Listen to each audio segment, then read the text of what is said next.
Gracias.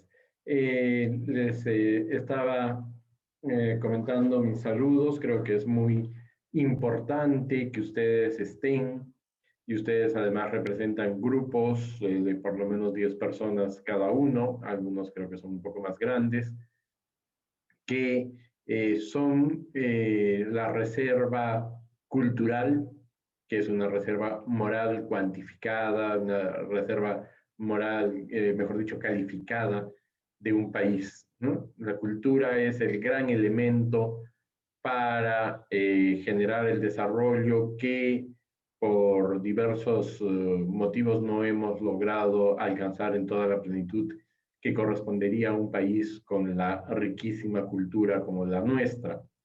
Y el hecho de que existan ciudadanos dispuestos a actuar, dispuestos a comprometerse y formar parte de temas tan importantes, es la esperanza que como ciudadanos, como profesionales y como miembros del Ministerio de Cultura, pues tenemos en el verdadero cambio hacia un desarrollo sostenible, ¿no? La cultura es el gran motor del desarrollo porque nos permite, desde el respeto de la diversidad y de las diferencias, soñar juntos. No soñar en un modelo único, en un país con una identidad única que no existe, somos diversos, pero sí en uno que a través de prácticas interculturales pueda construir un futuro compartido con espacio y oportunidades para todos.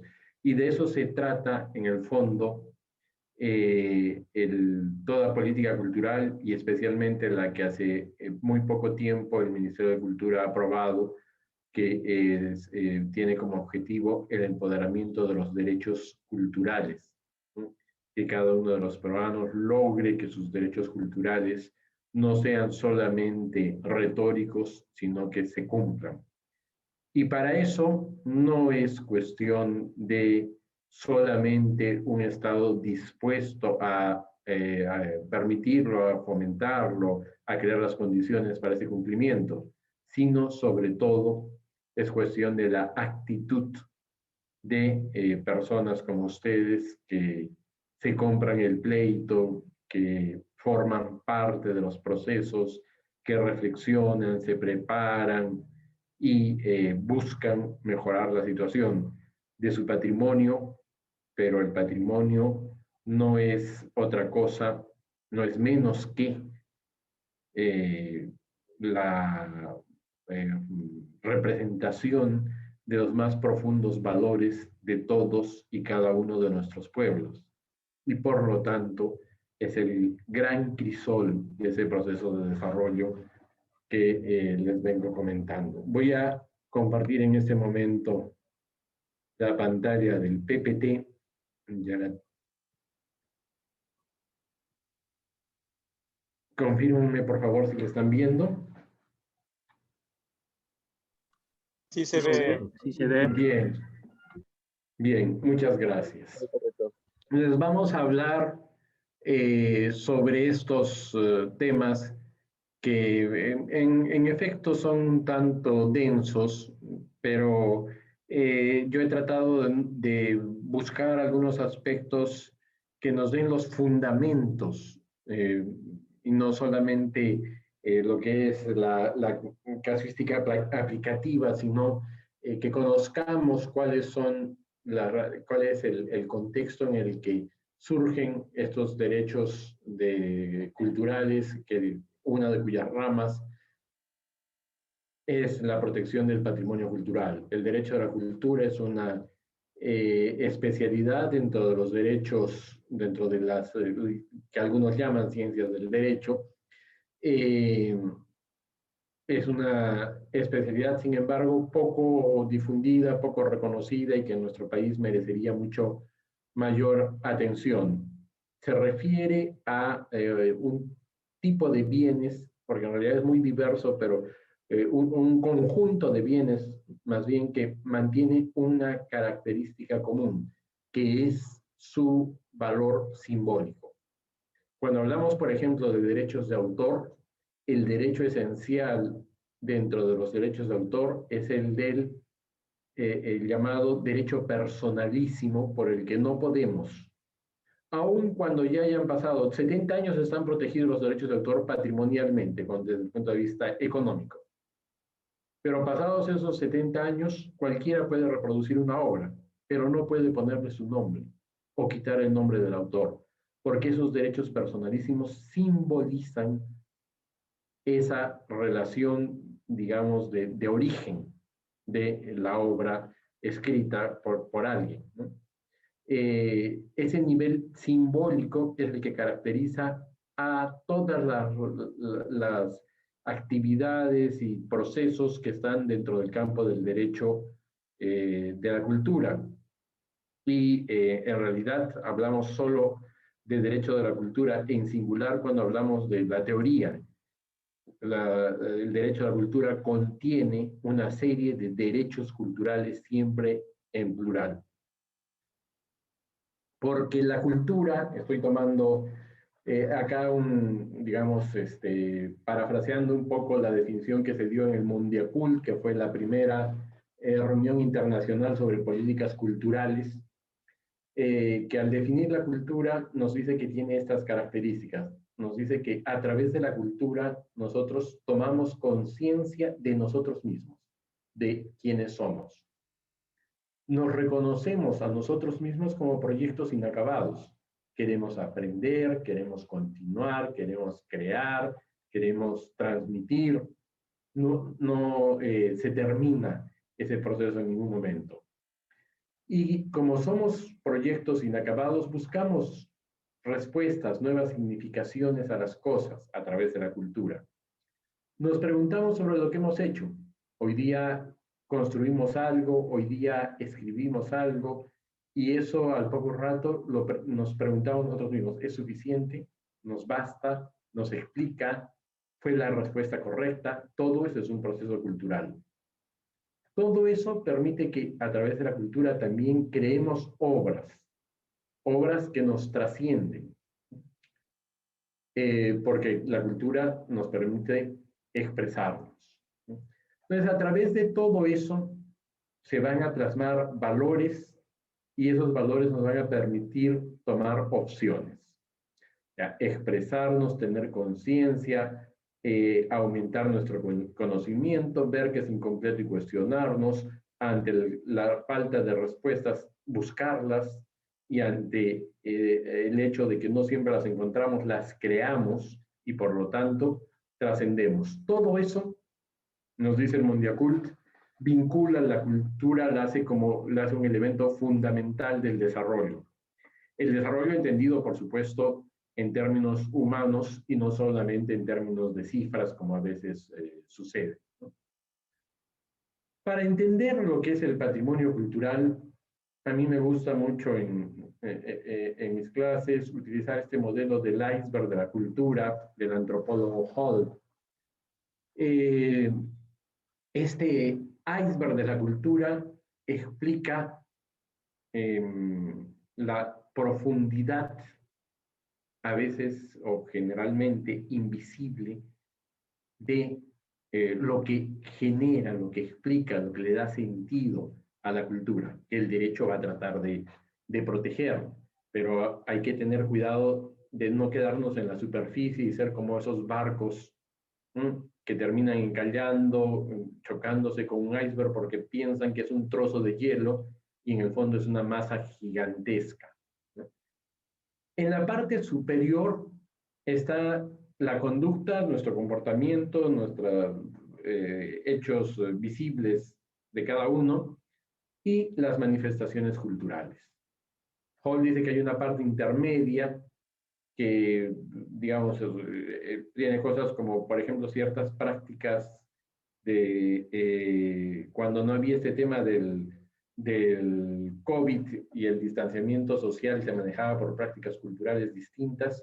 Por ejemplo, la distancia cultural es distinta en cada una de las culturas. Hay culturas en las que se admite mucha cercanía y hay culturas en las que hay más bien necesidad de distancia, ¿no? Eso no afecta a lo profundo, pero es una manifestación también. Y debajo, lo importante, los valores, los patrones de pensamiento, la cosmovisión. Esto es básico para entender un enfoque de derechos culturales sobre el patrimonio. Porque si los entendemos solamente por la parte visible, estamos hablando de proteger objetos.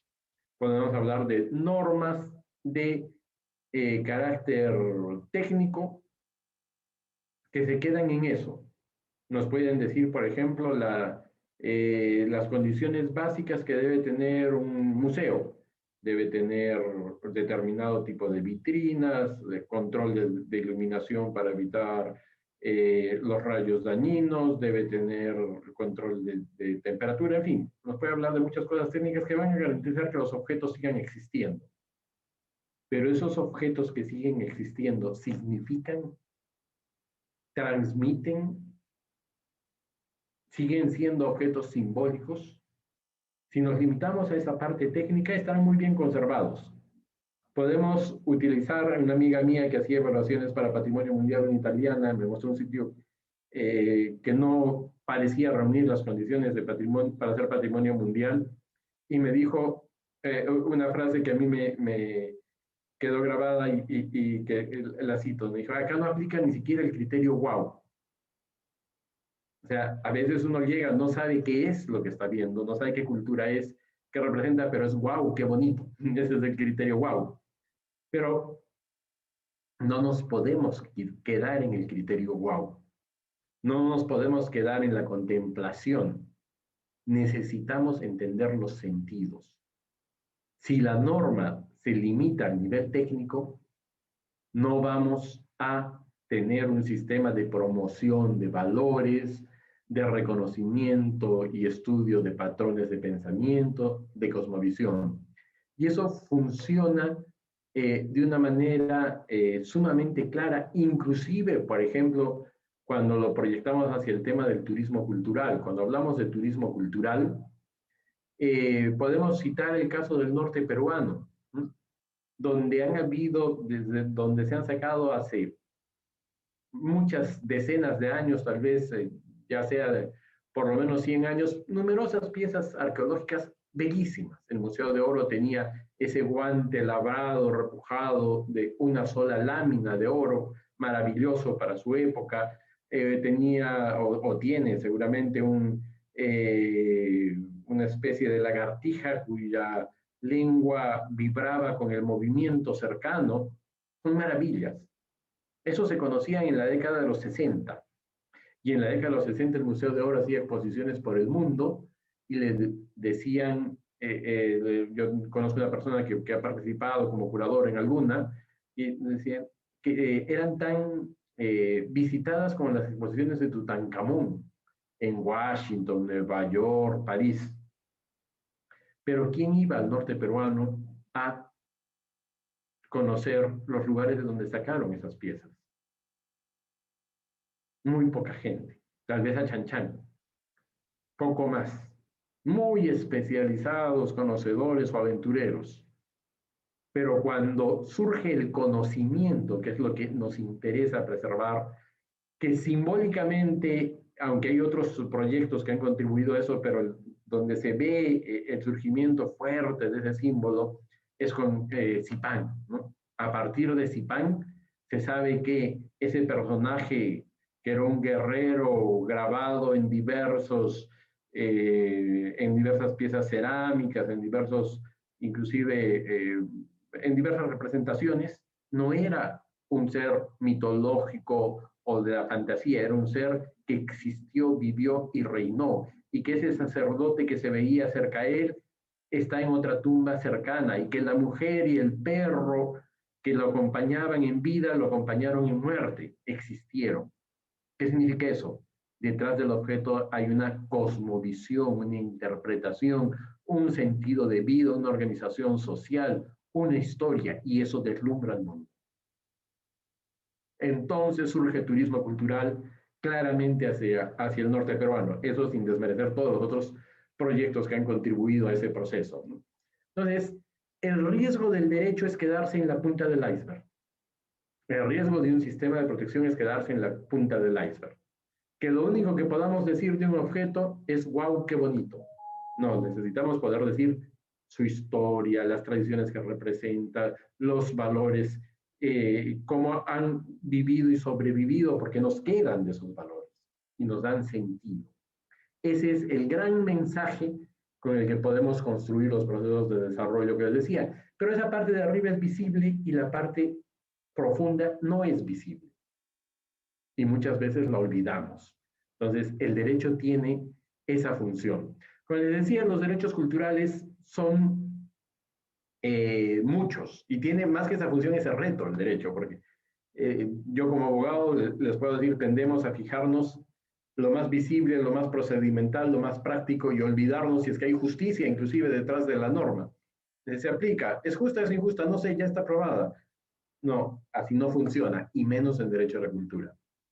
Esos derechos culturales que nos corresponden a todos, que ahora han sido reconocidos como derechos humanos, son al mismo tiempo derechos del individuo y de la colectividad.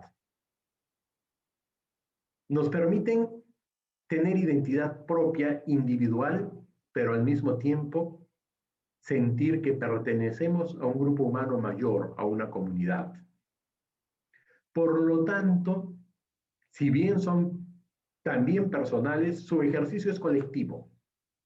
Ejercemos nuestros derechos culturales, por ejemplo, a crear cuando compartimos lo creado.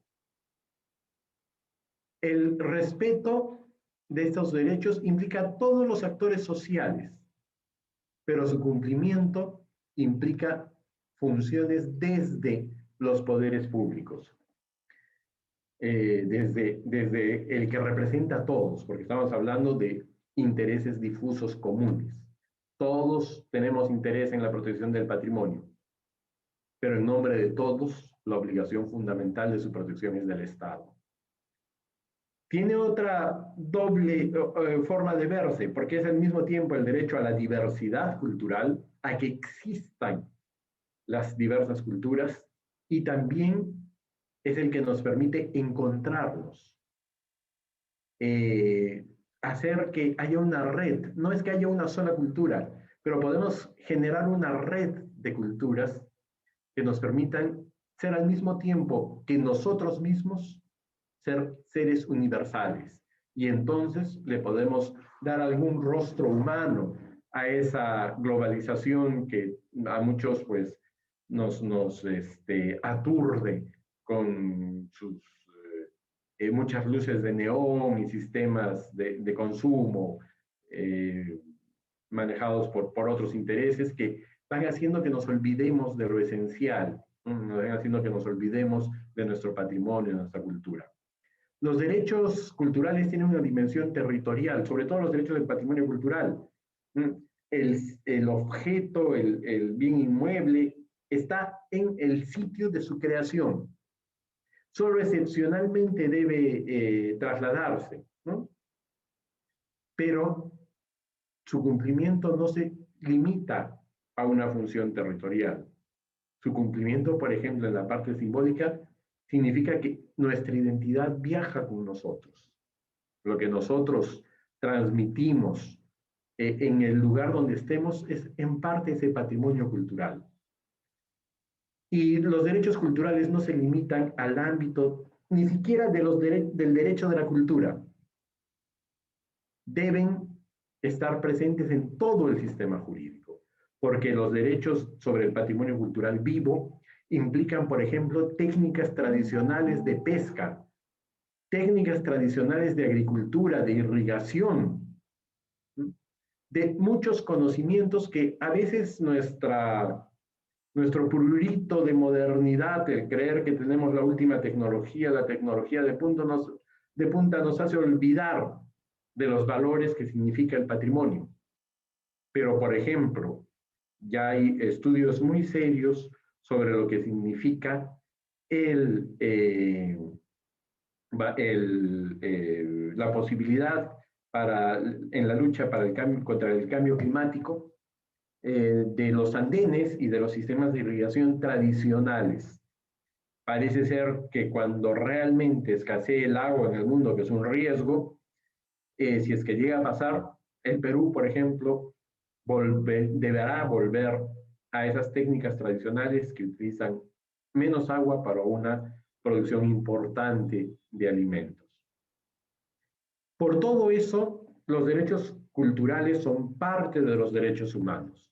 Y esto es un punto que he querido traer a colación porque cuando nuestras políticas culturales nos hablan del cumplimiento, del empoderamiento de los derechos culturales, nos están hablando de una parte esencial de nuestro ser humano, de nuestra característica fundamental. El ser humano es un ser cultural, como sabemos. Entonces, en ese sentido, muy rápidamente, yo quiero traer a colación alguna referencia al Pacto Internacional de Derechos Económicos, Sociales y Culturales, que es, digamos, la norma básica mundial de los derechos culturales, donde se reconoce derechos a la participación, a gozar de los beneficios de lo que va generando la ciencia y a gozar de los beneficios de nuestra propia producción científica, literaria, artística. Y dentro de eso, en un segundo acápite de ese mismo artículo, nos habla de conservación de la ciencia y la cultura, y entonces en ese punto, en gran parte, tenemos un asidero para hablar del derecho al patrimonio cultural como un derecho humano, en la parte formal, por supuesto es más profundo que eso, y de los compromisos de los estados parte, el respeto de la libertad de investigación científica y la actividad creadora. La cultura implica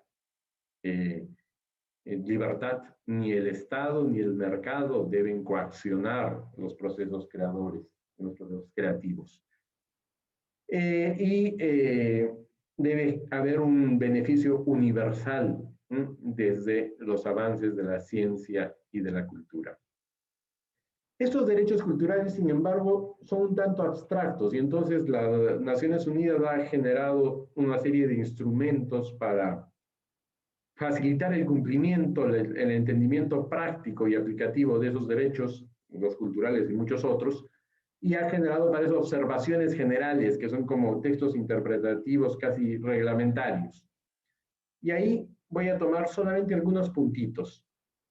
En cuanto a la participación en la vida cultural, nos dice que la participación en la vida cultural se califica como una libertad, libertad que implica el poder crear de acuerdo a nuestras tradiciones, a nuestras prácticas, a la herencia, pero también a lo que creamos por nuestra propia experiencia de vida, nuestros saberes acumulados, nuestras herramientas productivas, ¿no? Entonces, la participación en la vida cultural implica un criterio de libertad creativa, libertad del proceso creativo, que como les digo, ni el mercado, que muchas veces impone ciertas normas de conducta, de consumo, ni el Estado, que a veces quiere censurar, por ejemplo, exposiciones o decir qué cosa es o qué cosa no es patrimonio de una manera contraria a los intereses del pueblo. No estoy hablando de un Estado en especial, estoy hablando en abstracto, pero inclusive hace no mucho tiempo ha habido un proyecto de ley en nuestro Congreso que decía que pretendía poner como una falta en la gestión de un museo público el que se organicen exposiciones que vayan contra las buenas costumbres. Eso es un intento de coaccionar desde el Estado con la libertad, ¿no? ¿Qué cosas son las buenas costumbres? Eso hubiera terminado siendo una caja de Pandora donde cualquiera con cierto poder al que no le gustase algo podía generar censuras. Esperemos que realmente haya pasado ese riesgo, contrario absolutamente a los derechos humanos culturales. Y bueno, he querido destacar también que cuando ustedes lean en un texto vinculado a los derechos culturales, es necesario pensar que a veces se utiliza el término toda persona, pero que en este contexto, ese toda persona implica tanto al individuo, como dice esta interpretación que hace el Pacto de Derechos Sociales Humanos, Culturales y Económicos, implica al individuo o al individuo asociado o como miembro de una comunidad. Persona, por lo tanto, es cada uno de nosotros, el conjunto o la comunidad ya más concreta. Y vida cultural lo debemos tener en el sentido más amplio e inclusivo que abarca las expresiones de la existencia humana. No se trata de solamente determinado tipo de arte, de determinada expresión con cierto nivel de exquisitez, ¿no? Los estados, por otra parte, tienen obligaciones de respetar la vida cultural, de proteger la vida cultural y los productos culturales, y una serie de cumplimientos, como por ejemplo, brindar servicios culturales básicos, empoderar a la población. Por eso es que este tipo de actividades, por ejemplo, son una forma de ejercicio de los derechos culturales, de la promoción de los derechos culturales de la sociedad, ¿no? Específicamente respecto al patrimonio cultural y derechos humanos, hay una entidad dentro del sistema de Naciones Unidas que es una relatoría. Primero fue un cargo que le encargaron a esa señora Farida Shahid temporalmente, por eso era solamente una experta. Hoy día es un puesto fijo de relator en la esfera de los derechos culturales. Pero el primer informe que hizo esta señora Shahid se refiere al acceso al patrimonio cultural y su disfrute como derecho humano. O sea, el primer informe de la Relatoría Especial de Derechos Humanos Culturales reconoce que el derecho de acceso al patrimonio es una piedra angular del sistema de derechos culturales. Entonces, no se trata solamente de preservar y salvaguardar, sino se trata de tener en cuenta que, o sea, la parte física que les decía, sino la parte profunda en términos jurídicos está en el hecho de que hay que reconocer que estamos hablando de derechos de personas y de comunidades con relación a ese objeto. Ese es el acto patrimonial.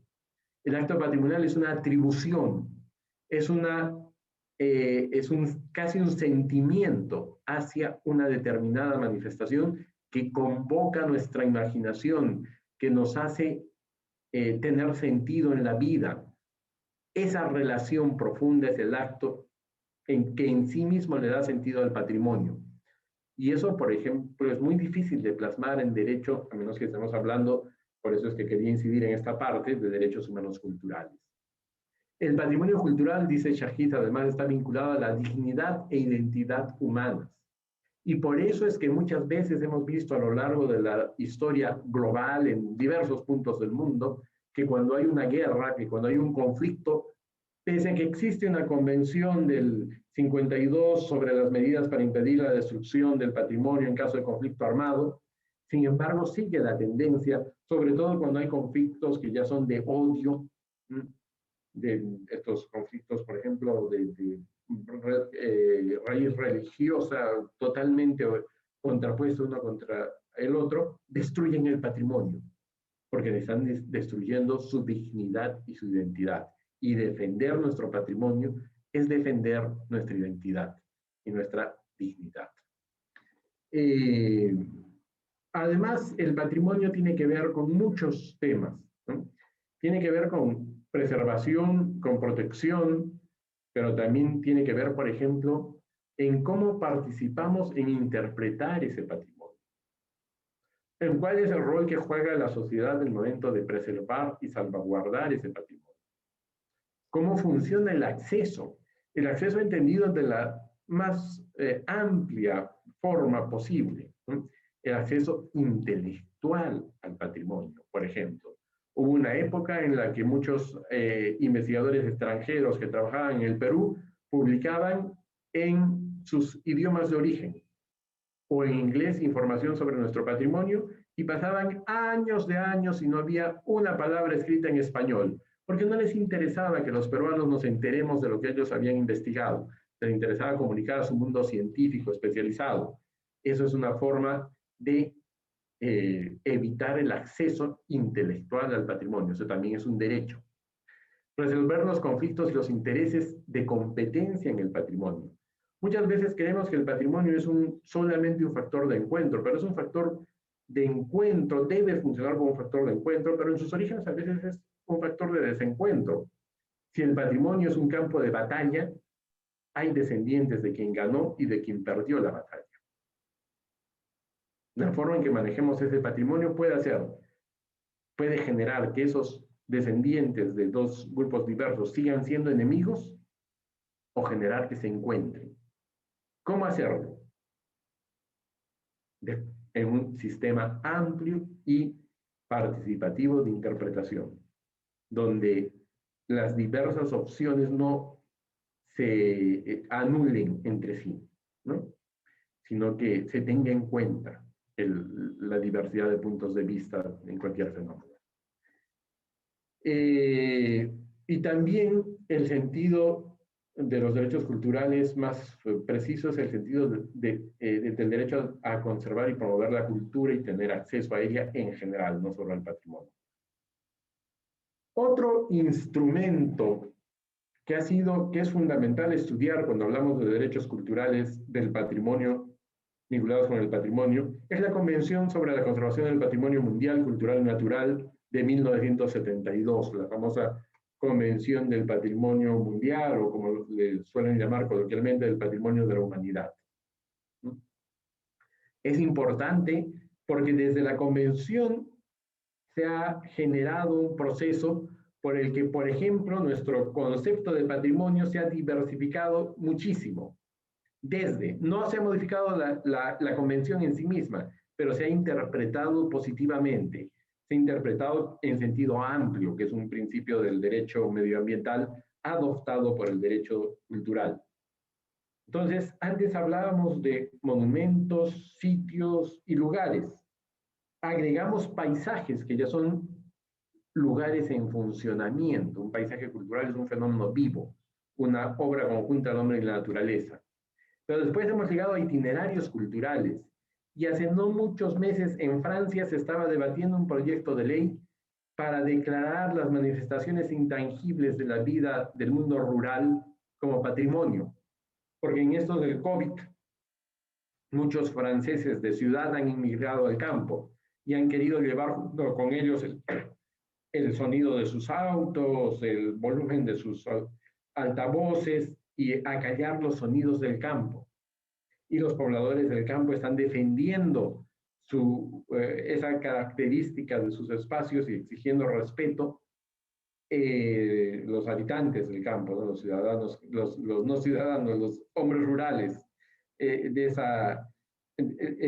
esos lugares están pidiendo que se respete, y habían logrado ya el proyecto de ley, y habían logrado, uno de ellos ganó un juicio, porque la sonoridad es parte de un ambiente general que forma parte de las identidades, ¿no? Ahora bien, ¿qué es esto de patrimonio mundial? Algunos bienes tienen interés excepcional que compartimos todos. Por eso se habla de patrimonio mundial, que es de la humanidad entera. Sobre algunos es indiscutible, ¿no? Por ejemplo, Machu Picchu o la ciudad prohibida, para citar dos extremos del mundo, y habría muchos más, ¿no? Pero la Convención de Patrimonio Mundial nos da un concepto que es muy importante para nosotros jurídicamente, porque a partir de acá se han derivado la mayor parte de conceptos de la normatividad en diversos países y han influido en el nuestro y en otros casos, ¿no? Entonces, el primer grupo de bienes al que se refiere, o el primer grupo conceptual al que se refiere la Convención, son monumentos, obras puntuales. Fíjense que no solo obras arquitectónicas como esa iglesia, sino pinturas rupestres, son ejemplos de patrimonio mundial, ¿no? En el medio, esos budas gigantes de Bamiyan, perdón que ahí hay una G en vez de la T, los budas gigantes de Bamiyan, que fueron dinamitados en la década de los 90 por los talibanes, en vivo y en directo, y que después han sido declarados patrimonio mundial con un proceso de restauración con anastilosis, que es la restauración solamente de las piezas originales, discutido porque dicen que han sobre restaurado, pero en fin, el hecho es que lo que les decía, esa tendencia a humillar al otro, a destruir simbólicamente al otro a través de la destrucción del patrimonio se ha dado muchas veces, ¿no? Por citar un ejemplo, nosotros tenemos el Coricancha en el Cusco, conjuntos, ¿no? En todo caso, este sería el Coricancha en el Cusco, sería el monumento, y el conjunto sería alguno de estos planos que expresan la ciudad del Cusco u otras ciudades, ¿no? O sea, el monumento dentro de la ciudad, el conjunto, la ciudad en sí misma. Conjuntos, entonces, grupos de construcciones aisladas o reunidas que están, pueden ser grupos en medio de, por ejemplo, un fenómeno urbano mayor, o grupos rurales, ¿no? Cuya unidad de integración del paisaje desde un valor universal excepcional.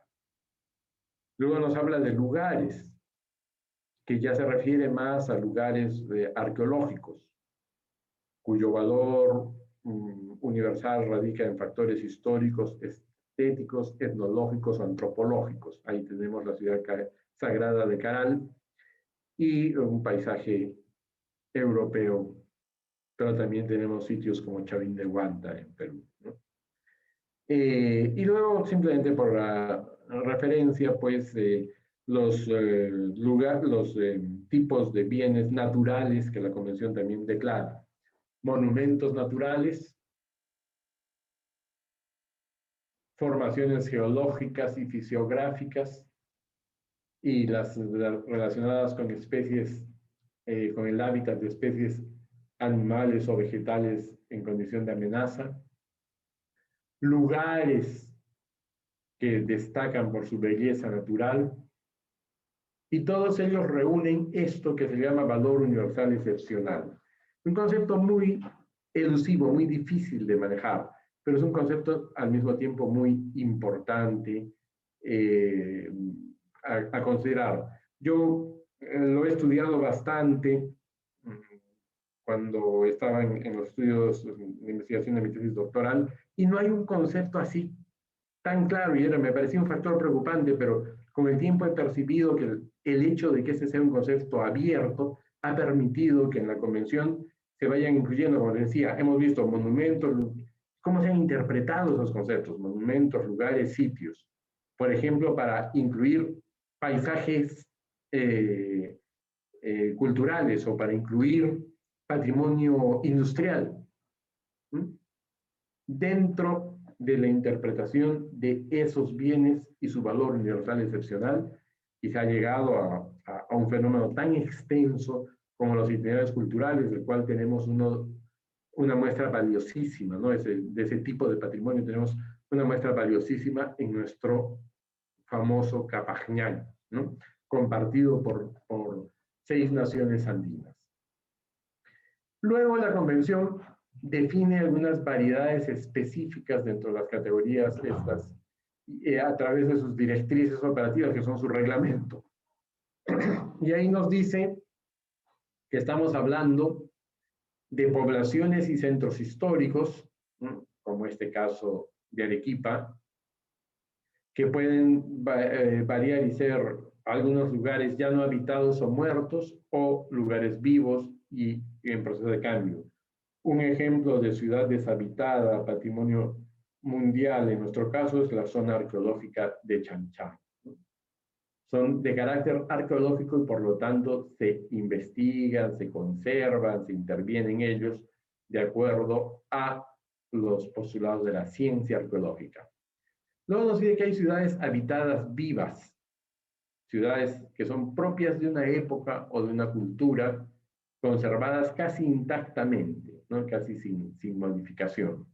Nosotros debimos haber inscrito en la lista de Patrimonio Mundial a Ollantaytambo, y sería un ejemplo de una pequeña ciudad habitada viva, que lamentablemente ha sufrido pues ya muchas transformaciones a lo largo de los años, ¿no?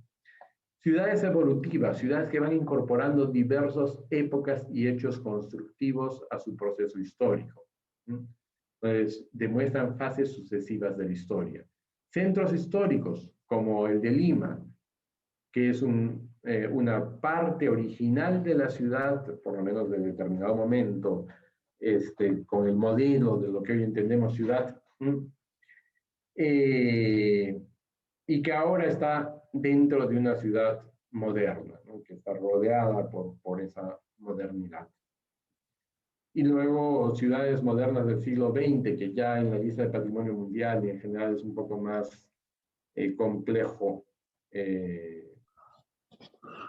encontrar, ¿no?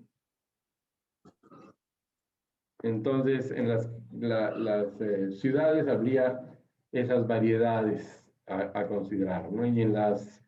Y otro concepto que está detallado en las directrices, que tienen fuerza legal, porque la convención ha sido firmada por el Estado peruano, ¿no? Entonces, esas directrices también tienen una fuerza legal para nosotros. Están los paisajes culturales, que son, como les decía, las obras conjuntas del hombre y la naturaleza. Demuestran cómo ha evolucionado la sociedad en determinadas condiciones naturales que influyen mucho en sus diversos sistemas de funcionamiento, ya sea sociales, económicos, culturales, etc. Entonces, todo eso para tener algunas pinceladas del patrimonio mundial. Y luego vamos a ver algunas nociones de nuestra normativa nacional de patrimonio cultural. Nuestra ley es la ley 28296, como seguramente todos ustedes saben, y esa ley pone como objetivo el generar políticas nacionales para la defensa, protección, destino, promoción, régimen legal de los bienes del patrimonio cultural de la nación. Esa norma clasifica el patrimonio cultural peruano de esta manera. Bueno, primero nos dice, lo define, perdón, como bien integrante del patrimonio, define como bien integrante del patrimonio cultural las manifestaciones del quehacer humano de carácter material e inmaterial que tienen algunos de estos criterios de valor, reúnen valor paleontológico, arqueológico, antropológico, militar, religioso. Desde mi punto de vista que hay un exceso, una clasificación excesiva, si vieron la de la UNESCO era más precisa. Entonces, hay algunos de estos que no contribuyen mucho al entendimiento, pero ya seguramente se irá perfeccionando, ¿no? Esos bienes son bienes materiales, inmuebles o muebles, y dentro de ellos edificios, obras de infraestructura, ambientes, demás construcciones que pueden ser urbanos o rurales. Y su entorno. El entorno es muy importante. Es necesario que se empodere esa parte de la normativa que nos dice que el patrimonio debe protegerse con un entorno técnicamente necesario para su conservación. Entonces, edificios, por poner algún ejemplo, nuestro Palacio de Zambela en Lima, obras de infraestructura fabulosas como estos puentes que sobreviven todos los temblores y terremotos, miren la fortaleza de esa tecnología antigua, ambientes y conjuntos monumentales como este de San Blas en el Cusco, centros históricos como el de Lima y demás construcciones. Esta es una construcción, digamos, una característica típica, una construcción mortuoria de las tulpas de Silustán, por ejemplo. O evidencias materiales. Esto no es un edificio, pero es una obra humana. Es una evidencia material de la obra humana, estas salinas, para entender. Todo eso está protegido. Y su entorno paisajístico. El entorno paisajístico contribuye a que los bienes mantengan su sentido, puedan transmitirnos la parte histórica de su significado, porque si todo se transforma y tenemos una especie de lunar en medio de edificios gigantescos, por ejemplo, cosa que se puede observar en muchos de nuestros barrios que no hemos sabido preservar, en las zonas del patrimonio del siglo XX, que queda una que otra casita y al lado hay edificios gigantescos, ahí no se ha considerado el valor, en todo caso, del entorno. Paisajes culturales, como ya veíamos, que son conceptos tan ricos, y los bienes muebles. comenzando por los de interés paleontológico, que pueden ser también colecciones de zoología, botánica, mineralogía, que por su importancia para explicar nuestra presencia en el mundo, se consideran, aunque no sean culturales, se protegen como bienes culturales.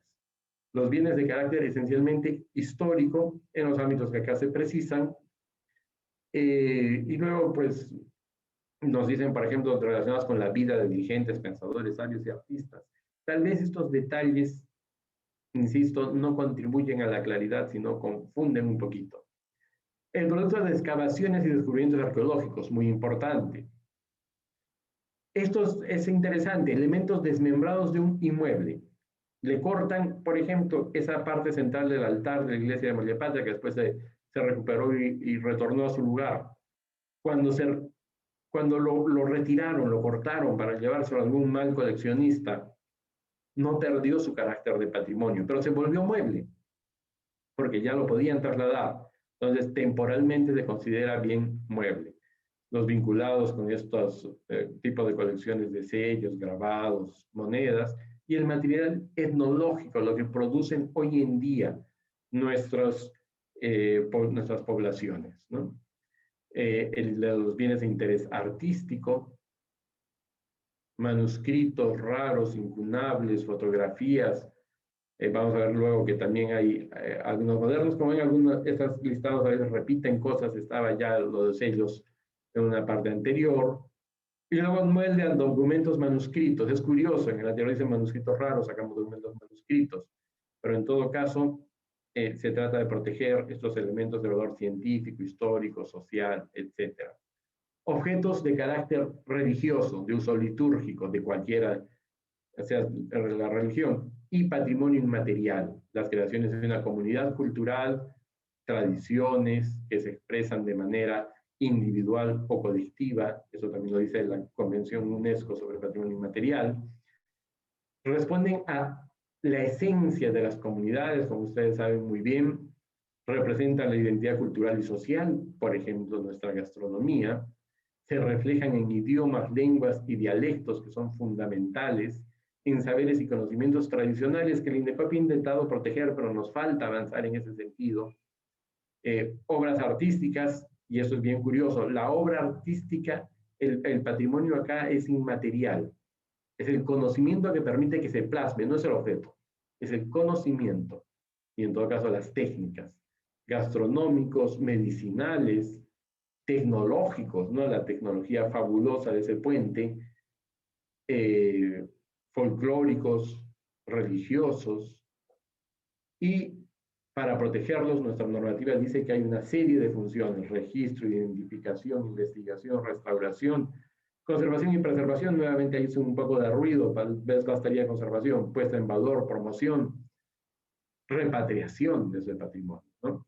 Y ya para terminar, les voy a mencionar algunas categorías de monumentos arqueológicos que en nuestro caso son muy importantes, que están en el reglamento.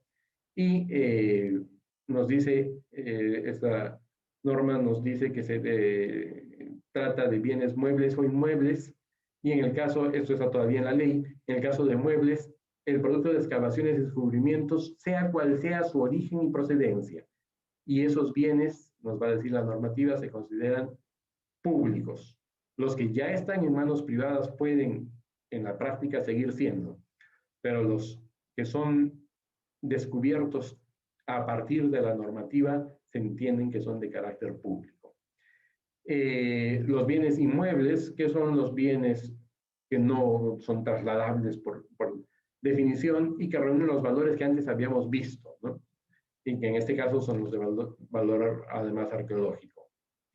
Y lo que les decía, son de exclusiva propiedad del Estado los bienes muebles o inmuebles arqueológicos no descubiertos. Los que tienen la condición de propiedad privada han continuado en esa condición. Pero lo importante, y esa es una clave del derecho a la cultura, es que no importa quién es el propietario, importa cómo lo gestiona.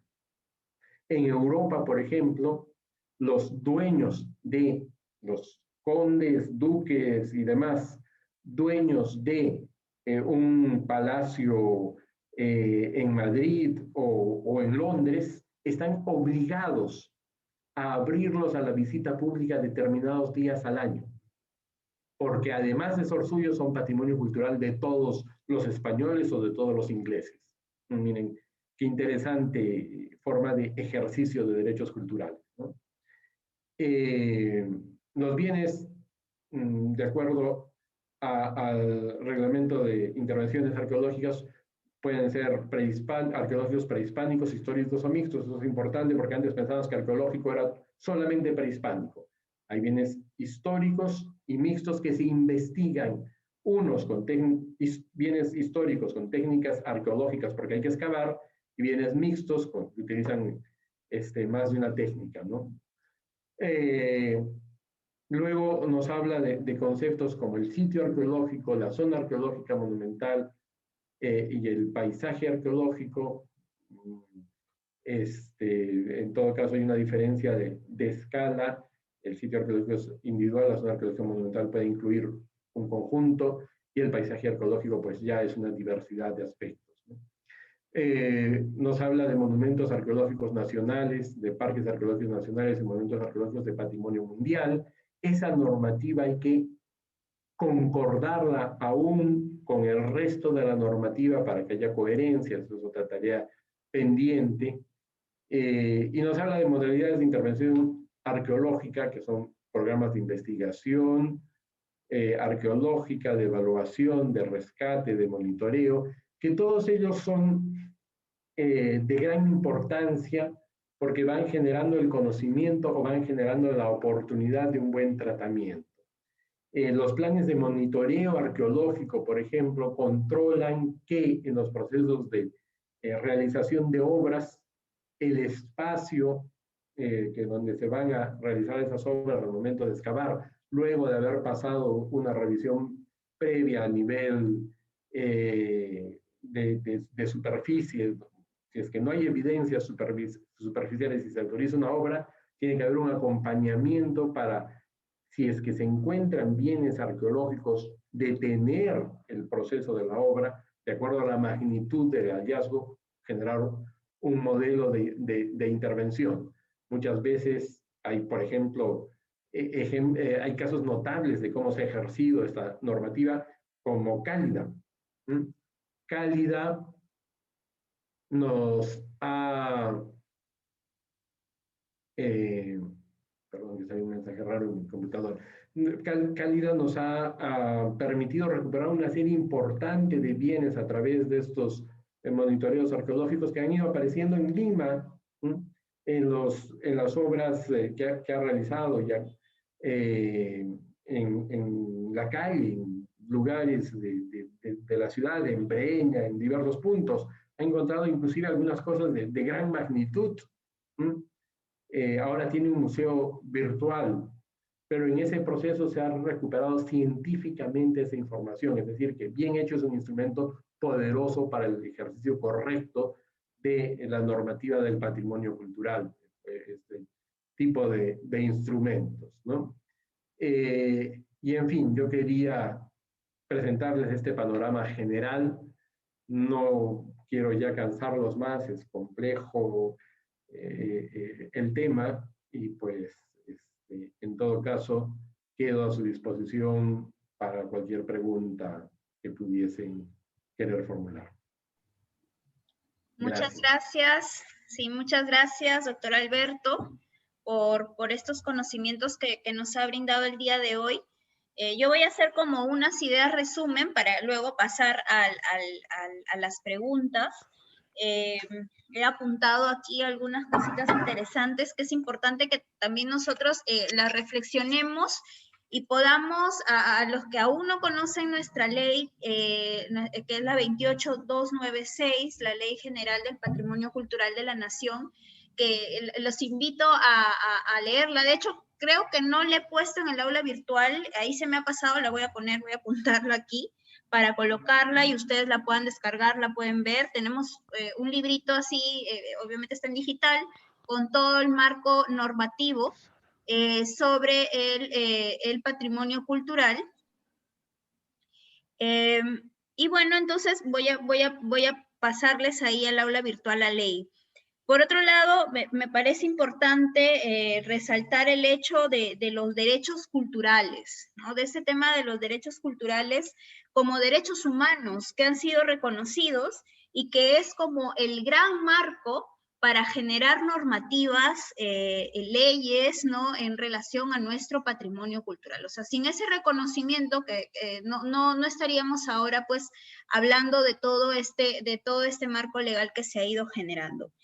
Otro tema que es importante, resalto sobre lo que comentaba el doctor Alberto, es sobre el patrimonio cultural que está vinculado a la dignidad y a nuestra identidad, ¿no? Entonces, va más allá de tal vez de algún aspecto físico o tal vez, como decía doctor, sobre esta categoría del wow, ¿no? Es algo que también está dentro de nosotros, ¿no? Y por eso lo repasábamos, recuerdo también en la sesión 1, va más allá de algo físico, forma parte de nosotros, de nuestra identidad. Y también les invito a leer, además de la Ley General de Patrimonio Cultural de la Nación, este marco importante que se dio en 1972, la Convención de UNESCO, que es la Convención sobre la Conservación del Patrimonio Mundial, Natural y Cultural.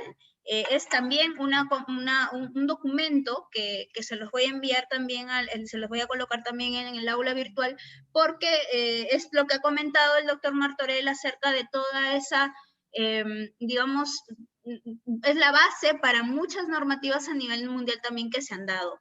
Y no olvidar también la del 2003, que es la de la salvaguardia del patrimonio cultural, que también el otro día conversábamos un poquito así en general sobre este tema, pero ya va a haber, recuerden, una sesión específica sobre el tema de patrimonio inmaterial para que tengan también ahí el conocimiento sobre esa convención.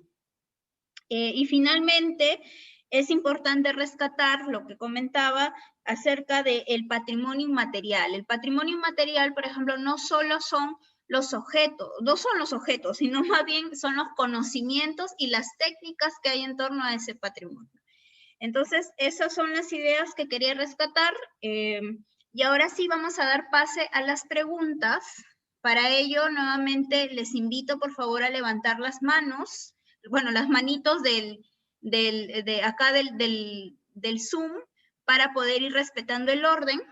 Y recordarles también a los participantes de las preguntas, por favor, ser concisos, hacer consultas referentes a este tema. Repasen, por favor, también las sesiones que se van a dar más adelante, porque ahora vamos a centrarnos en aspectos que se han tratado el día de hoy en esta sesión sobre legislación patrimonial. Ser concisos, breves, para poder también dar oportunidad a más participantes. Bueno, tengo la mano levantada de Luis Valladares. Luis.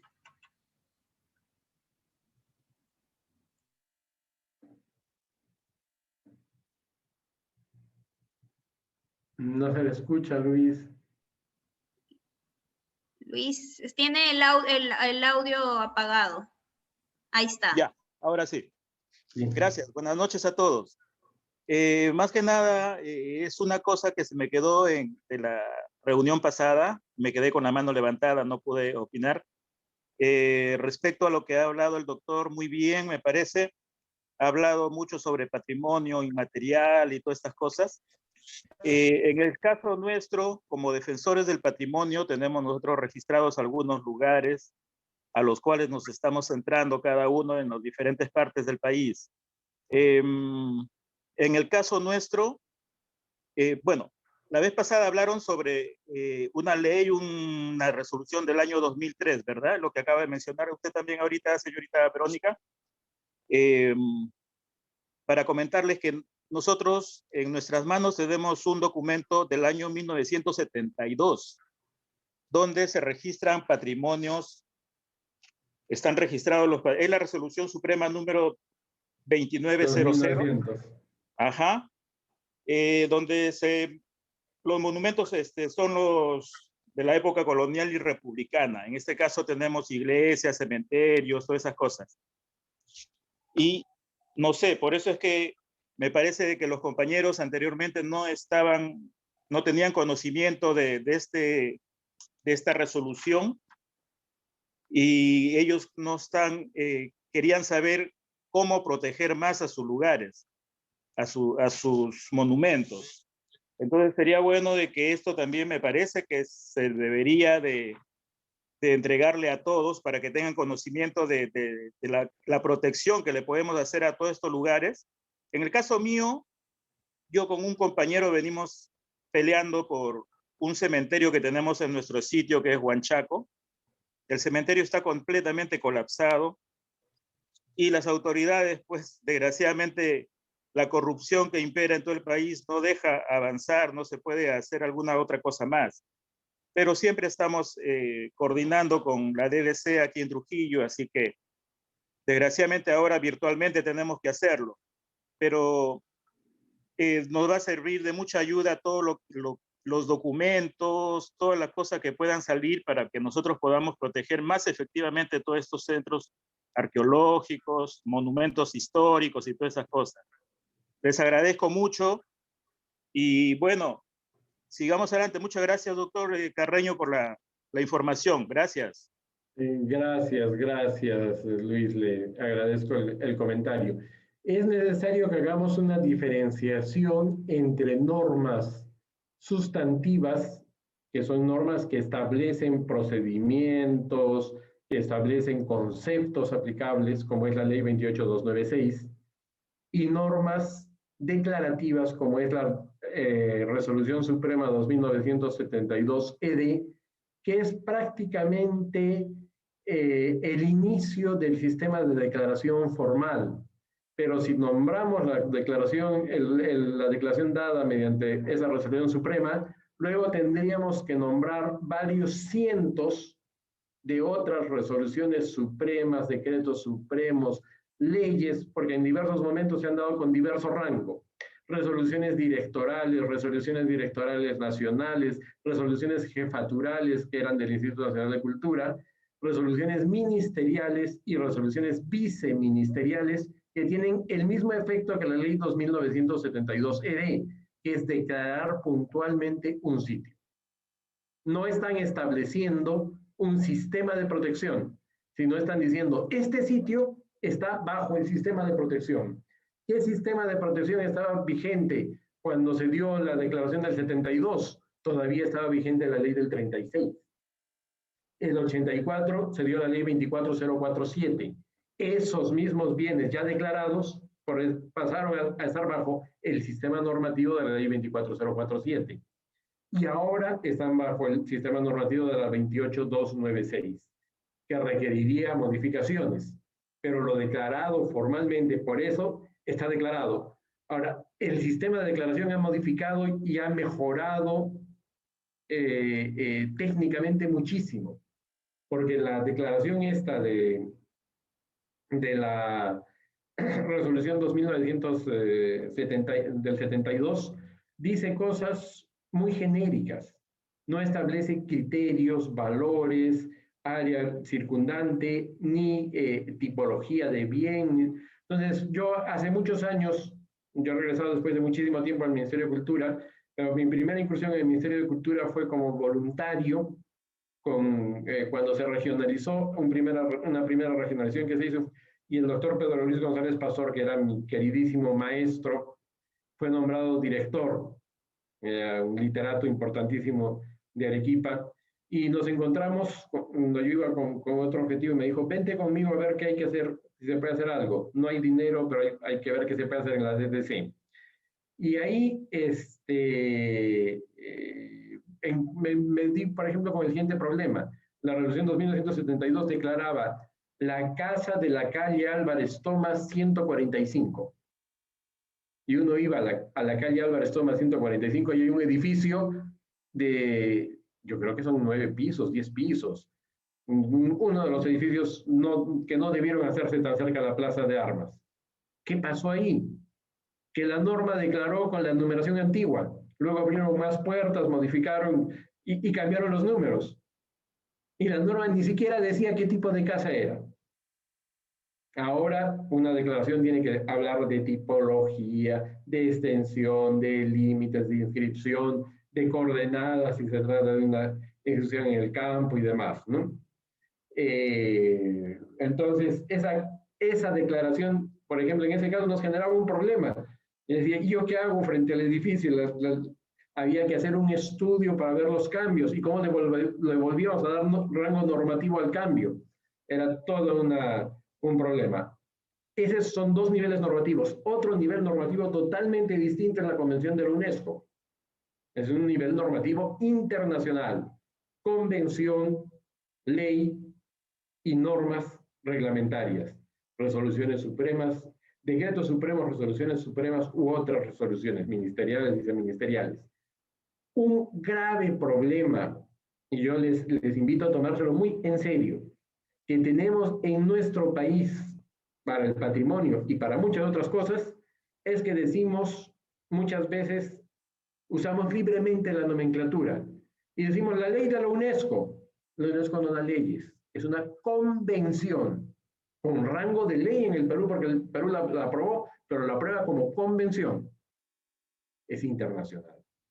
Luego decimos de una resolución viceministerial que declara, es decir, la ley que declara.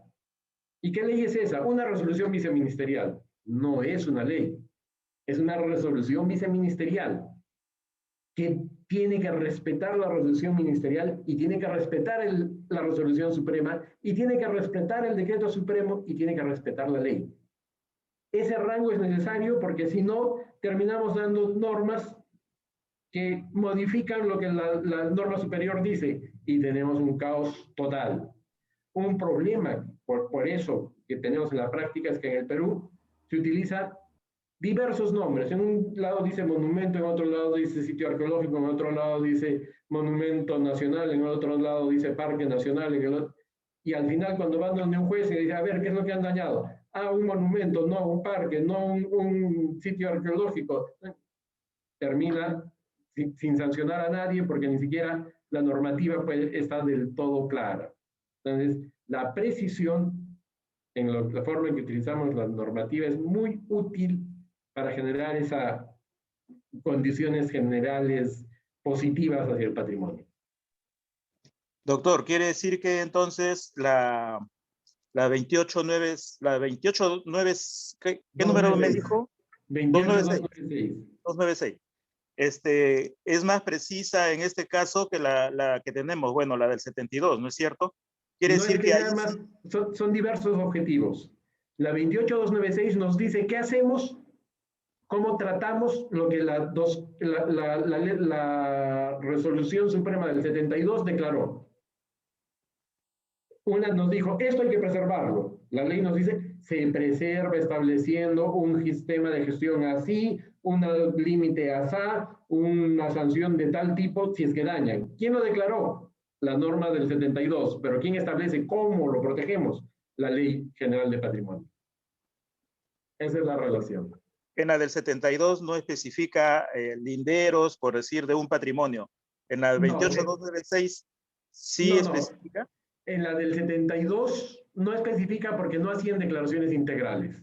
No se hizo. Las declaraciones que hacemos ahora son integrales y estamos complementando los datos de declaraciones como la del 72. O sea, cuando vamos a un sitio arqueológico declarado en el 72, llevamos arqueólogos para que midan el sitio y poder inscribirlo. Porque el nombre no se puede inscribir en registros públicos. Tiene que ser un polígono con límites determinados. Y eso es un lío, porque cuando se mete un invasor, ¿quién le dice, se metió al sitio que se llama así? ¿Y hasta dónde llegaba el sitio?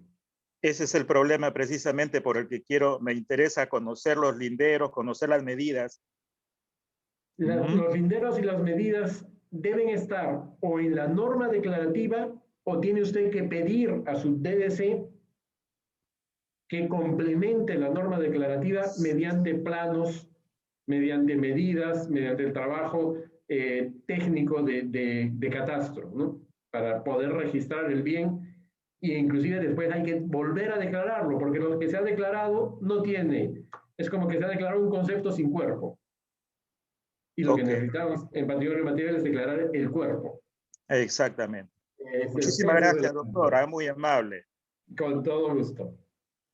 Muchas gracias. Sí, interesante lo que nos comentaba de la diferencia, que justo ahí se prestó la pregunta de Luis para aclarar ese tema que es muy importante, ¿no? Diferenciar ese tema. Muy bien, vamos a pasar rápidamente a la pregunta de Marvin Enrique Sánchez Castillo. Por favor, recuerden ser precisos para poder, ya ahora tenemos más que han levantado la manito para que también puedan tener oportunidad de hacer su consulta. Sí, buenas noches, señorita Verónica. Buenas noches al doctor, que realmente su ponencia ha sido bastante fructífera. Mire, aquí en nuestra ciudad, San Pedro de Yoc, voy a hacer dos preguntas concisas, ¿no? Uno es referente a lo que ya se había hablado de la Resolución Suprema 2900 del 72, en donde allí señala, hay espacios urbanos, zona monumental y monumentos propiamente declarados con dirección de finca, con nomenclatura, ¿no? Lo que quiero saber, doctor, es cuando usted habla de las declaratorias integradas, según su tipología, hay monumentos, por ejemplo, escuelas o casonas que los menciona como espacios urbanos, ¿no? Por ejemplo, en la calle 2 de Mayo, que es la calle principal, es un espacio urbano, pero aparte de ser un espacio urbano, menciona a 3, 4 casonas con números, con su numeración. En cambio, hay otros monumentos que tienen valor arquitectónico, pero que están en los espacios urbanos.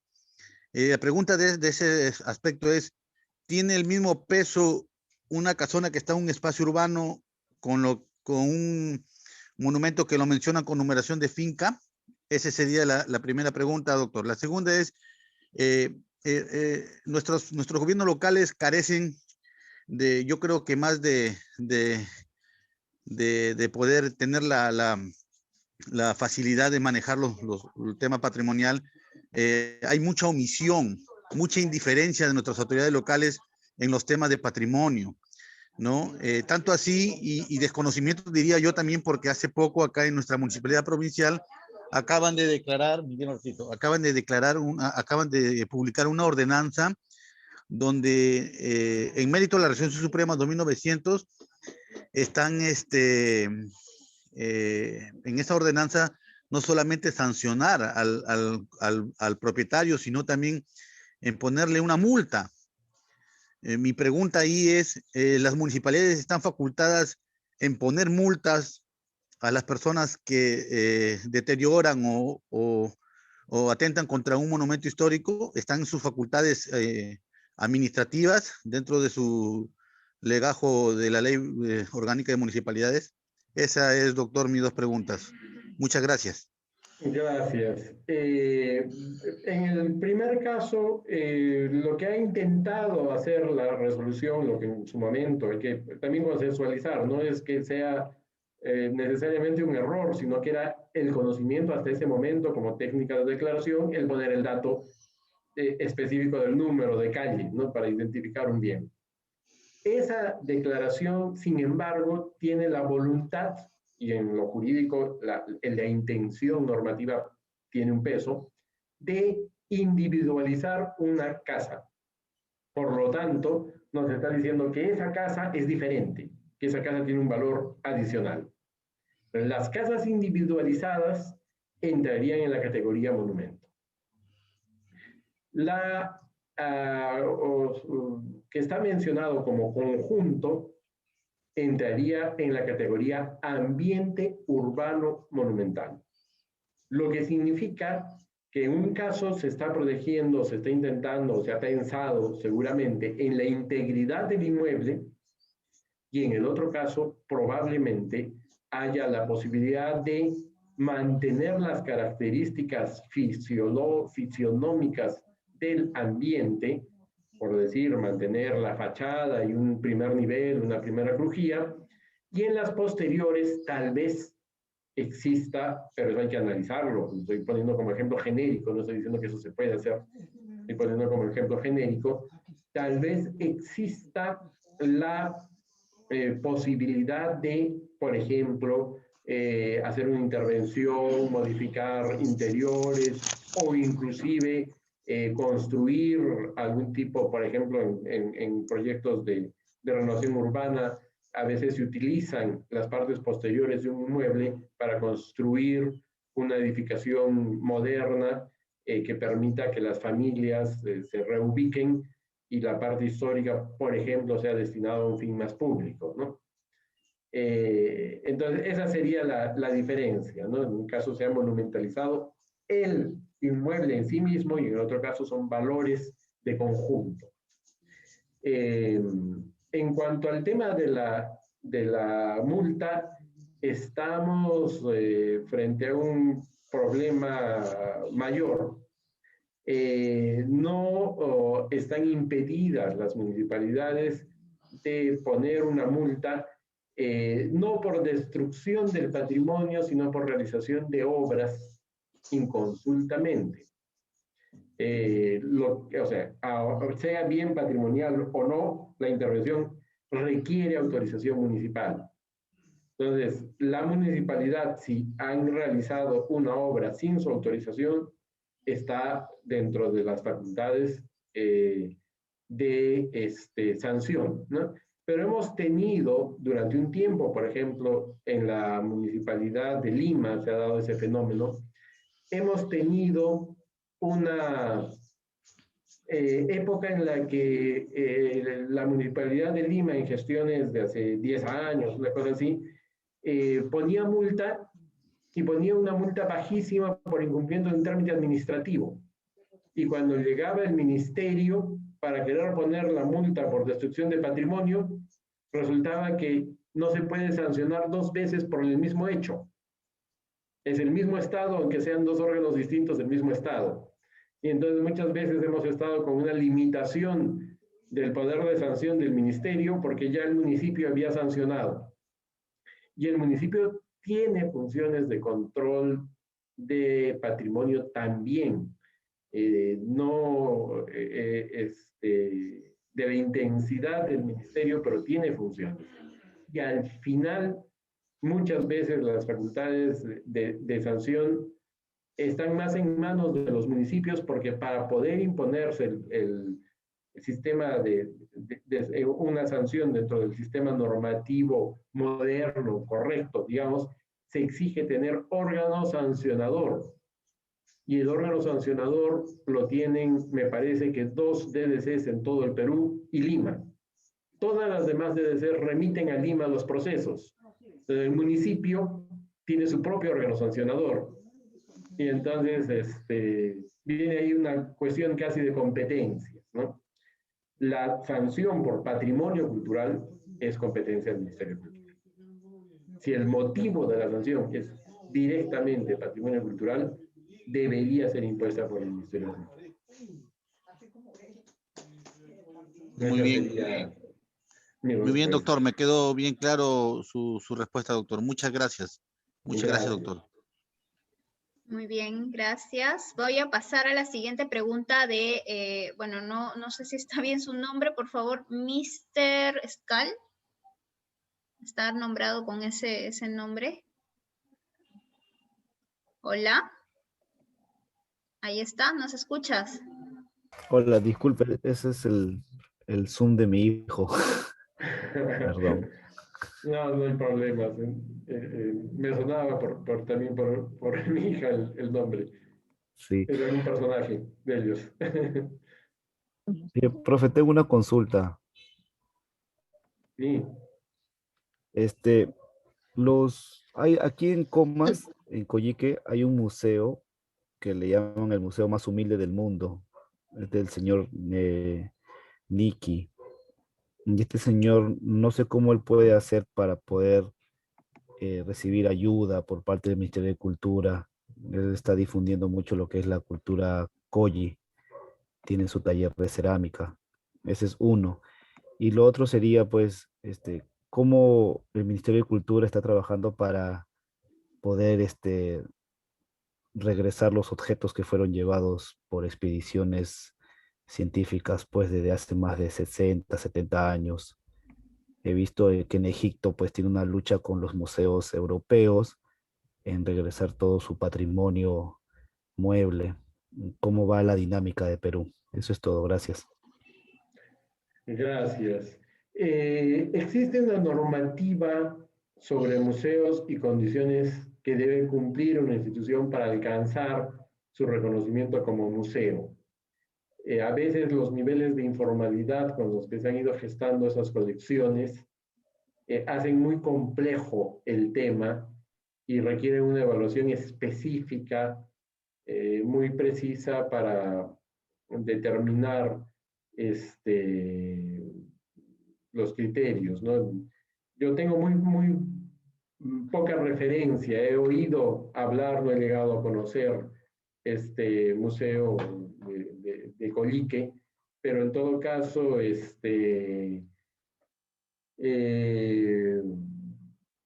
tendrían que hacer un proceso de registro, recurrir a las instancias del Ministerio de Cultura, pero el registro exige ciertas condiciones de conservación, entonces, y el Ministerio no puede invertir en algo que ni siquiera cumpla con las condiciones mínimas. Entonces, es un poco un callejón sin salida ese tipo de colecciones informales, ¿no? Bien, entiendo.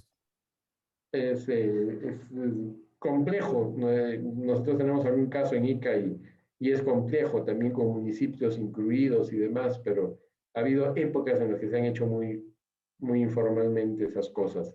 Respecto a la repatriación de bienes culturales, no conozco en este momento el detalle, no he estado por razones de que tengo muchísima actividad, porque en la época que solo enseñaba estaba muy al día de esos temas, pero ahora me doy cuenta a raíz de la pregunta que hace buen tiempo que no me entero directamente de las políticas que se estén aplicando en este momento para recuperación de bienes del extranjero, ¿no? Y hay repatriaciones que surgen cada cierto tiempo, hay casos en los que hay seguimiento a través del Ministerio de Relaciones Exteriores y tal, pero no sé si se haya planteado, como han planteado algunos estados, la recuperación, digamos, integral de sus colecciones como reivindicación.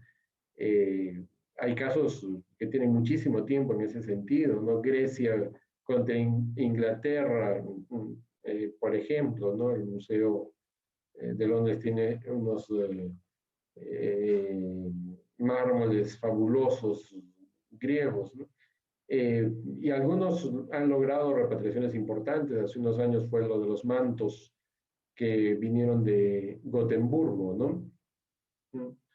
Ahí tal vez sería interesante tener una política mixta que, por ejemplo, lleve a que de repente en el país Gotemburgo siga invirtiendo en la conservación y tenga técnicos y pueda seguir estudiando, que sea una cosa, o sea, que regresen en una, por ejemplo, para administración, para que los recursos no disminuyan, ¿no? Porque lo que invertía Gotemburgo en esos mantos no lo podemos invertir nosotros. Entonces, hay esfuerzos que hacer en ese sentido. Bien, profe, muy amable, gracias. No es nada. Gracias. Nada más comentarle al participante, vamos a tener una sesión sobre la lucha es la lucha contra el tráfico ilícito de bienes culturales a cargo de la Dirección de Recuperaciones del Ministerio Claro, de ahí Cultura. están los expertos. Así es. Entonces, no te preocupes que ya vamos a enterarnos un poquito más sobre ese tema y los procedimientos que también se realizan. Muy bien, vamos a pasar a la siguiente pregunta. Antes de eso me olvidaba, en el chat ya les he dejado el link para aquellos que por temas de tiempo no puedan registrar su pregunta o tengan problemas con el audio a veces también, ya está en el chat para que puedan registrar ahí su pregunta y nosotros luego le respondemos. Joff Guzmán. Joff Guzmán, ¿está por ahí? Sí, muy buenas noches con todos, con el doctor Alberto Martorell, muy buenas noches. Bueno, mire, quería plantear la siguiente situación y obviamente desencadenarse una interrogante. En el ámbito de la provincia de Otuzco, región La Libertad, nosotros contamos con diversos restos arqueológicos, Tarcumarca, Pinit, Machigón, Carpaico, entre otros lugares en donde, incluido el Chamana que se encuentra en Salpo, en donde definitivamente pues estamos viendo de que por un lado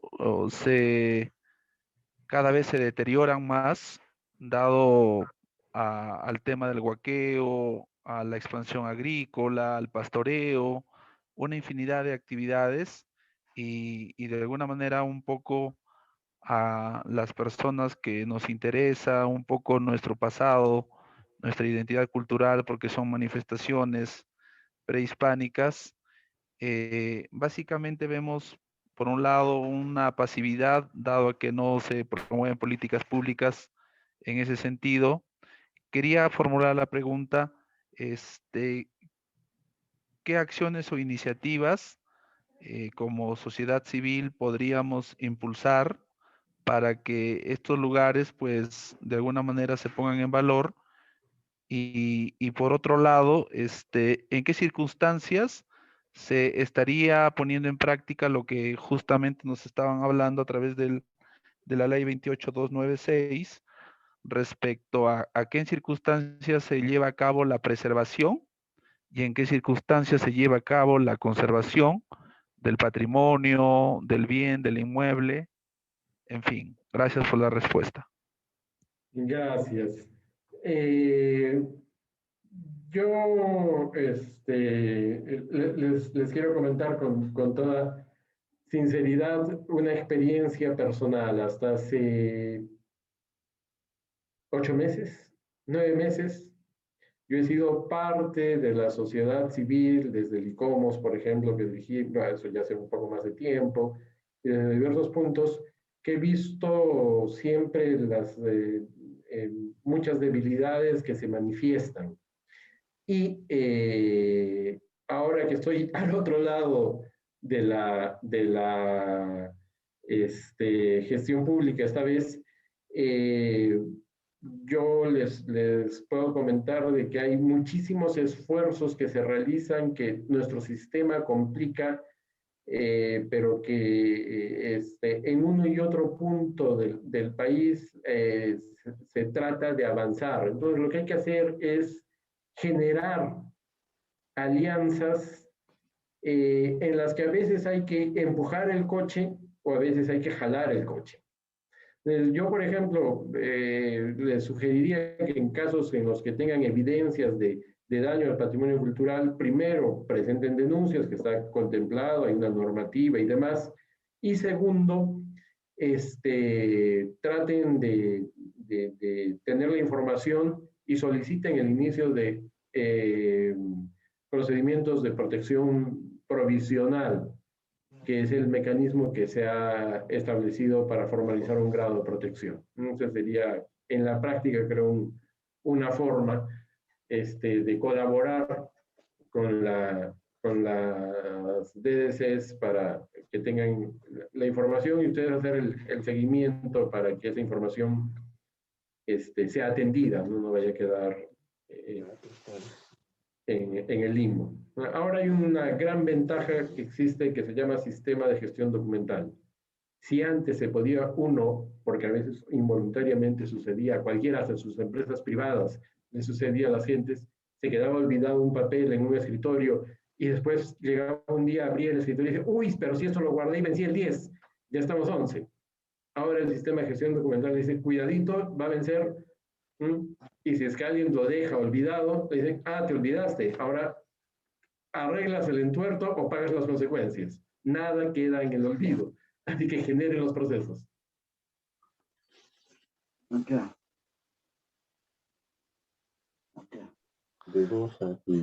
Doctor, ¿y la diferencia entre preservación y conservación? ¿En qué circunstancias? Esa es una pregunta casi filosófica. En realidad, yo creo que es un exceso verbal de la normativa haber utilizado en los dos términos. Casi responden a dos corrientes, como les digo, filosóficas respecto a la conservación. En inglés están vinculadas con lo que llaman cultural heritage y cultural property. Property se preserva y va más hacia el lado del bien material. Y, por ejemplo, dicen de que un bien material puede prescribir, y cuando estábamos en el juicio de Machu Picchu, hay estudios que decían de que eso había prescrito a favor de la universidad. Cultural Heritage dice que hay una memoria, un símbolo, y que el símbolo no prescribe. Preservación va por el lado más material normalmente, o en todo caso, si lo queremos ver positivamente, por las técnicas de conservación son preservación normal. Y la conservación es más una política y también las técnicas para mantener los bienes culturales, ¿no? Entonces, en la ley en realidad sobra el término. Yo creo que por nuestra tendencia lo que sobra es el término preservación, ¿no? Debemos hablar de conservación. Y la preservación podría surgir en el detalle técnico ya en la norma, cuando se habla de un tipo de intervención, si quieren. Esa sería. Perfecto. Muy amable. Gracias. Muy bien, gracias. Pasamos, por favor, a Diomedes Dávila. Sí, sí, buenas noches con todos.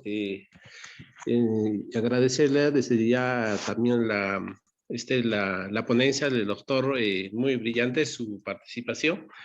Y bueno, y mi pregunta iba respecto, y por ejemplo, bueno, interesante y también tener en presente lo que es cuando menciona que hay una ley 28296 respecto al patrimonio cultural, y por otra parte también la respectiva resolución del 72, las cuales pienso que a los ciudadanos en conjunto pues nos brinda como una de las herramientas que a través de ellos pues podemos de una u otra manera nosotros pues poner en todo caso tener este derecho de hacer prevalecer respecto a la conservación de los bienes materiales o inmateriales, como también todo lo que corresponde pues a todos los a todas las evidencias que nos han dejado nuestros antepasados, ¿no? Porque realmente por este proceso globalizador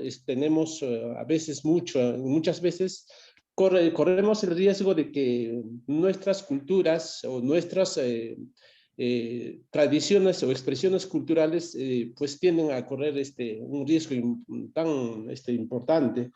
Y bueno, la pregunta sería, de alguna manera, por ejemplo, en el ámbito de Apurímac, por la provincia de Antabamba, tenemos pues bastantes centros, zonas arqueológicas que aún faltan poner en materia de declaratoria desde el Ministerio de Cultura. De pronto es falta de interés de las autoridades o del mismo ciudadano en conjunto. Pero mi pregunta sería más bien, ¿habría la posibilidad, en todo caso, desde el Ministerio de Cultura, una vez ser declaradas, se pueda llegar a que estos centros arqueológicos se conviertan tal vez en potenciales para el corredor turístico, sea para dinamizar la economía a nivel local, nacional? Porque sabemos pienso que desde el Ministerio de Cultura, no solamente sujetándose solo a declarar y ahí quede todo, sino más allá de pronto ir, de qué manera podemos a través de estas preservaciones, de estas declaratorias, se pueda generar bastante el dinamismo económico, ¿no? Eso sería mi pregunta. ¿Cuáles serían los criterios en este caso para llegar a ese punto? Muchas gracias. Gracias. Voy a insistir en una aclaración en un punto que me gustaría que quede suficientemente claro. La ley 28296 es para todo el patrimonio. La resolución suprema 2972 declaró, no me acuerdo cuántos, pero declaró un número de bienes.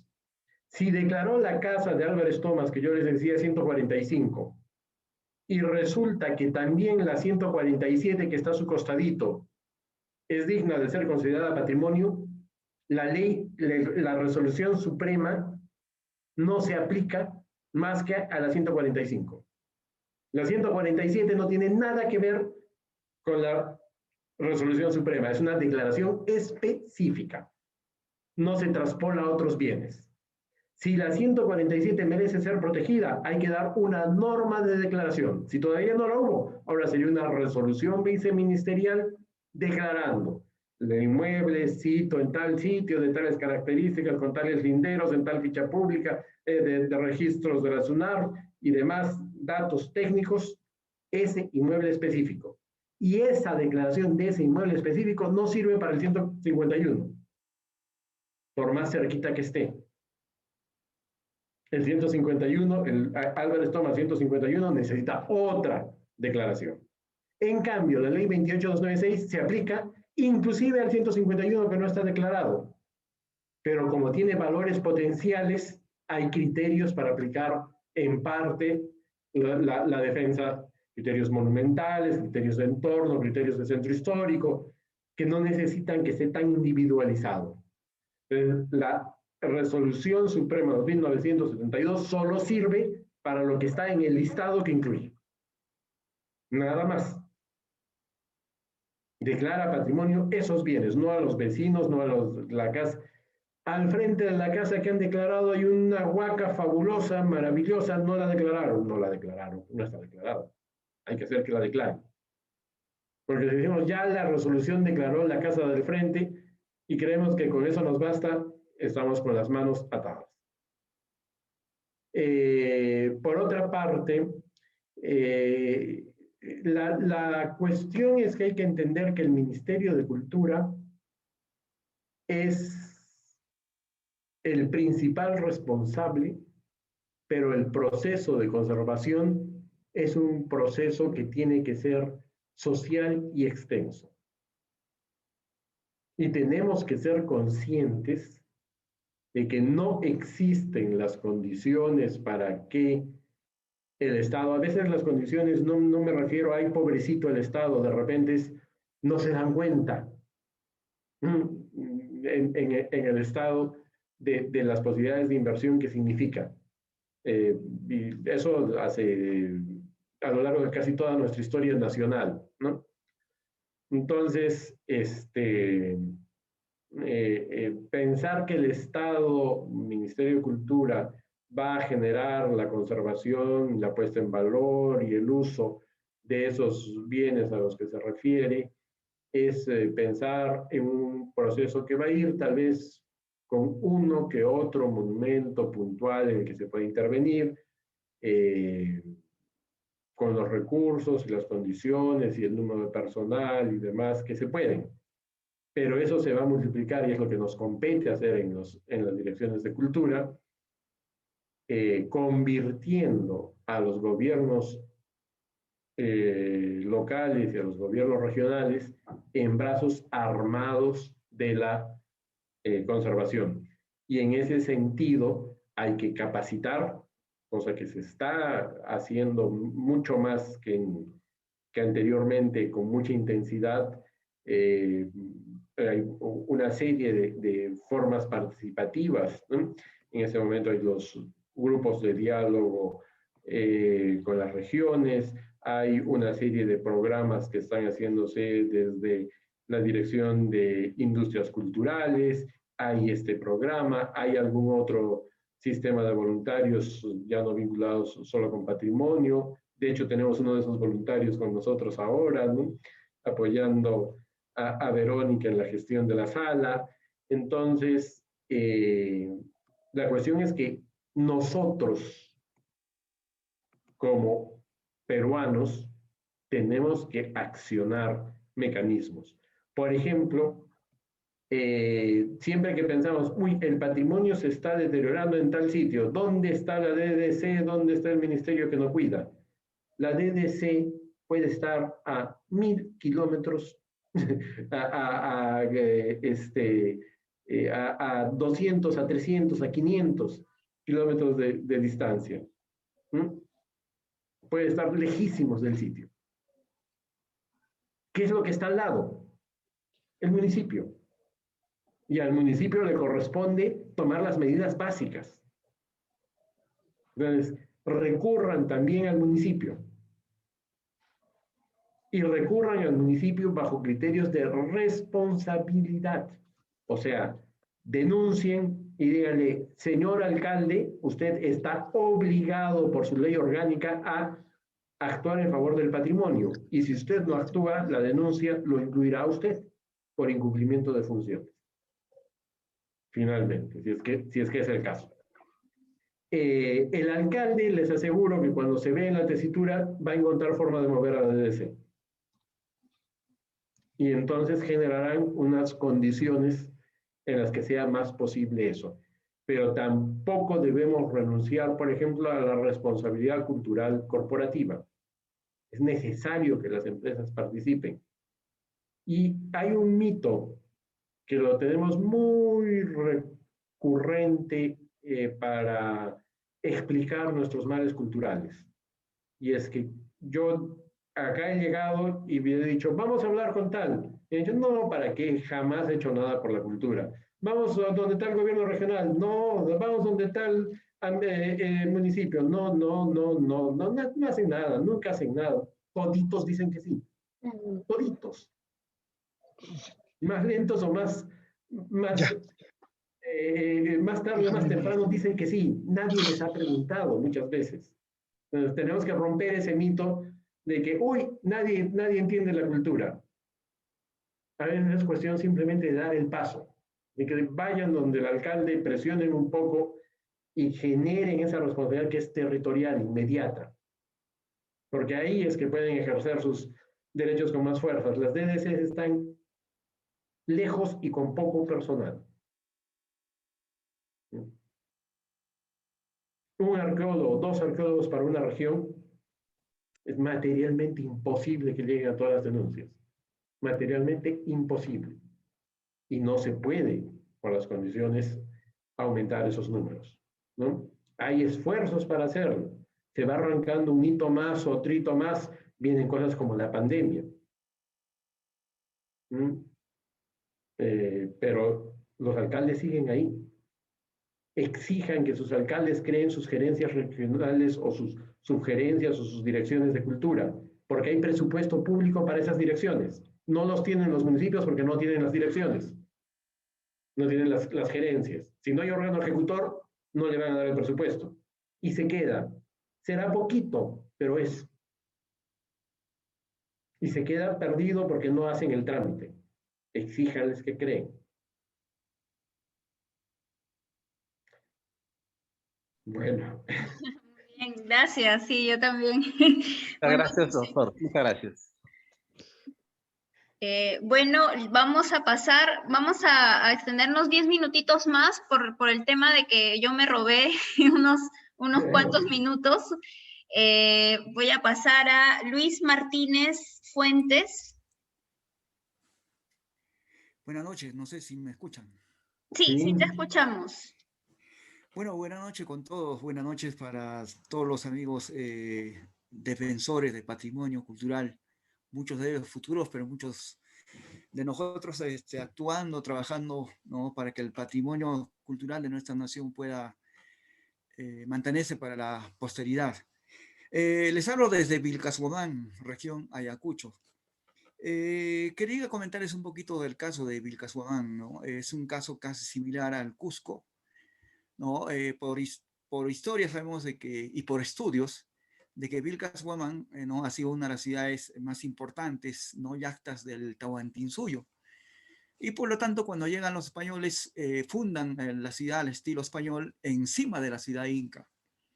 Debido a esto, es que no parte de los monumentos que están en nuestra ciudad han sido declaradas como Patrimonio Cultural de la Nación en 2001, luego declarado como zona monumental casi toda la ciudad actual, y luego en el 2017 Patrimonio Cultural de la Nación, casi toda la ciudad.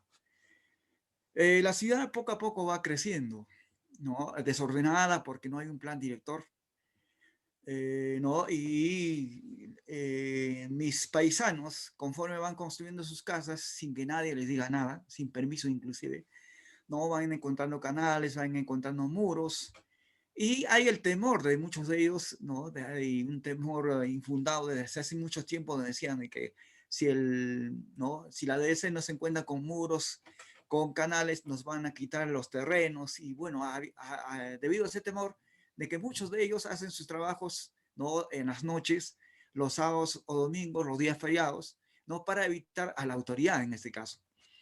Y mis autoridades también son muy complacientes, ¿no? Bueno, muchos de ellos, bueno, no hacen de que, o sea, en este caso, no exigen de que estas construcciones sigan sus pasos, ¿no? Por ejemplo, la intervención de los arqueólogos, los pasos correspondientes.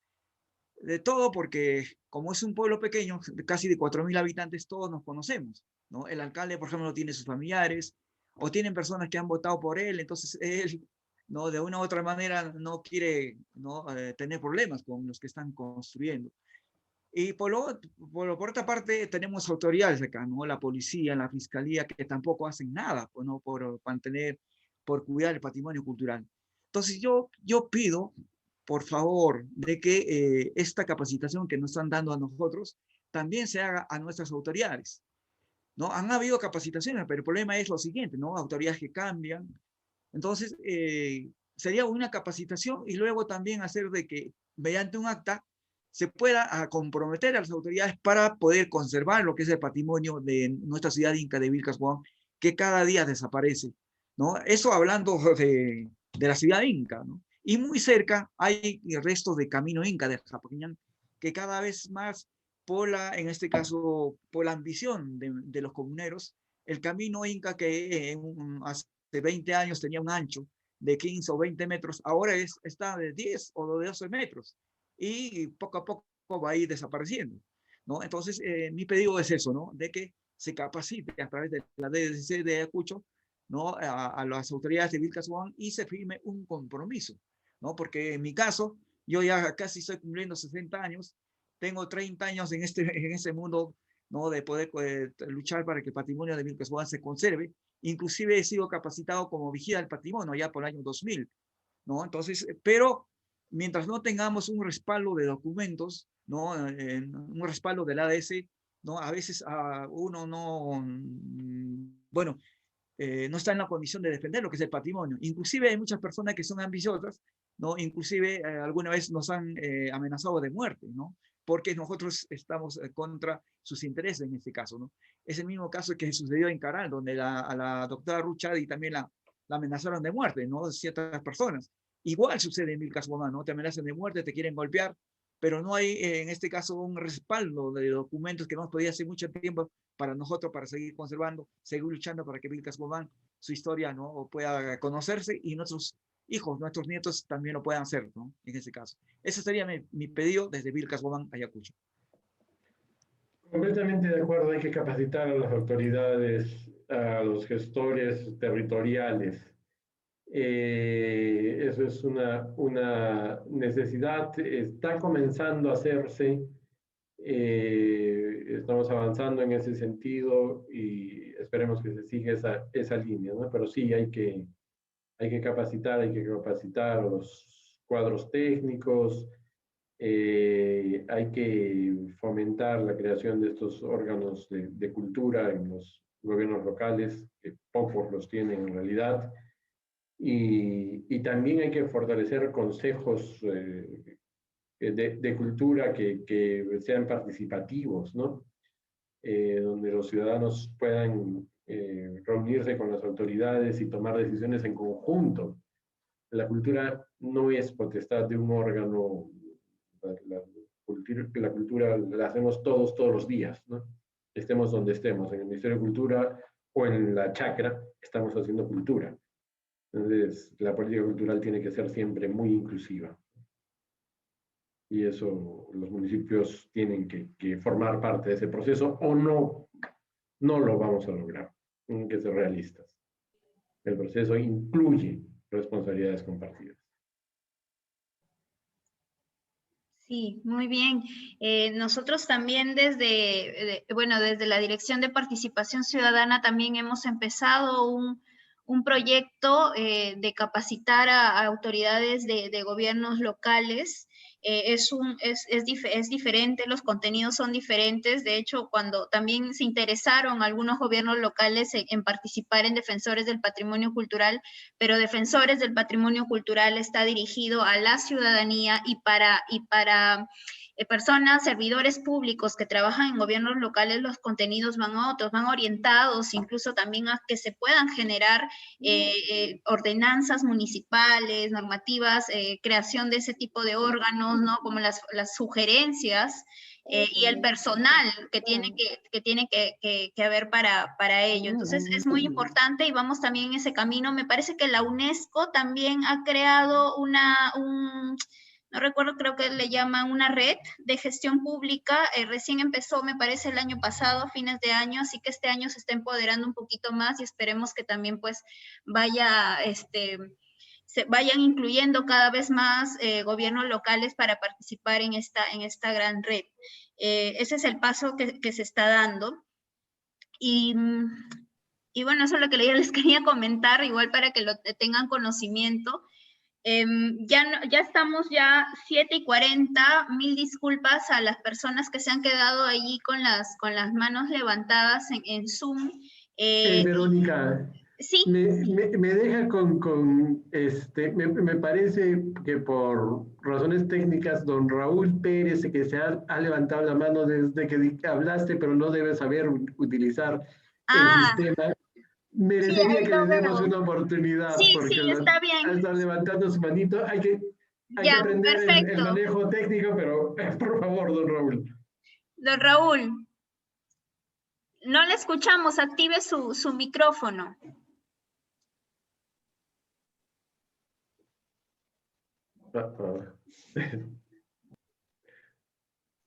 Ahí está, le escuchamos. Hace rato, señorita, estoy que llamo, pero usted no me... Es que hay un sistema en la computadora misma, don Raúl, que hay que aprender a activarlo. Eso permite el orden de las intervenciones. Quiero saludarlo, estimado abogado. ¿Me escuchan? Sí. Sí, le escuchamos. Ya, y bueno, lo que quería era preguntar, mire, hace varios años atrás tuve el altísimo honor, con apoyo del presidente del gobierno regional, Raúl Espinosa Soto, restaurar Guaraotambo y Astobamba, que ahora es la carta de presentación acá en Pasco, en la provincia de Daniel Carrión. De ello, señor, vea, ha pasado años, entonces hay un perfil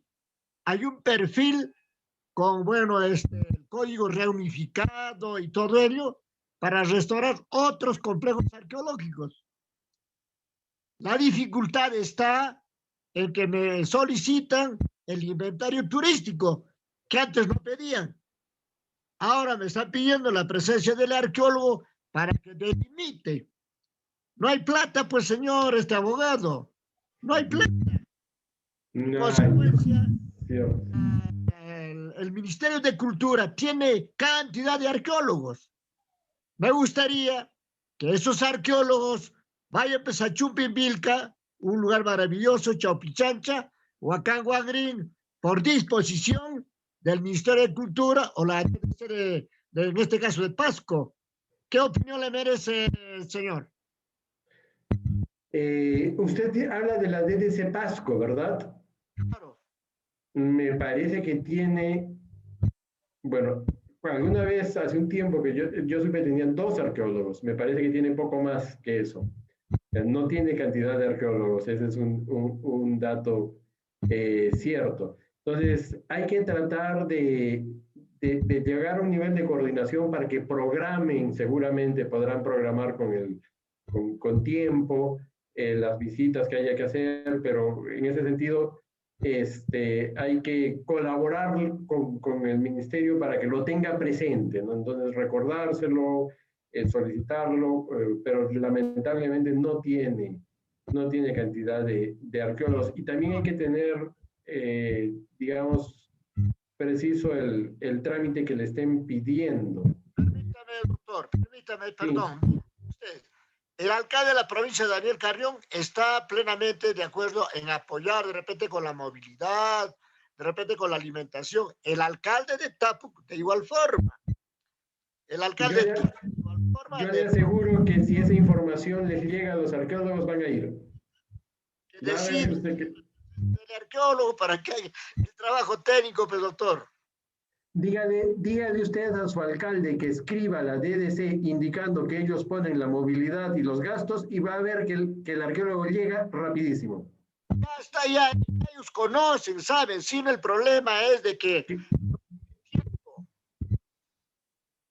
Que se lo ponga por escrito, le apuesto. De acá un par de meses volvemos a hablar y va a ver que han ido. Sí, tiene que presentarlo por escrito. Hágalo formalmente. El alcalde que lo haga formalmente. Gracias, doctor. Listo, muchas gracias. Gracias, Raúl, y disculpa, no te había visto, que estabas con la mano. Gracias, doctor, por avisarme. Sí, no, pero yo como estoy viendo aquí nada más las manitos claro, que están... Además que la cantidad de cuadraditos que tenemos acá con los rostros es gigantesca, ¿no? Bueno, sí, muchísimas gracias. Hemos dado por finalizada entonces la sesión del día de hoy. Agradecemos muchísimo, de verdad, doctor Alberto Martorell, por habernos acompañado el día de hoy.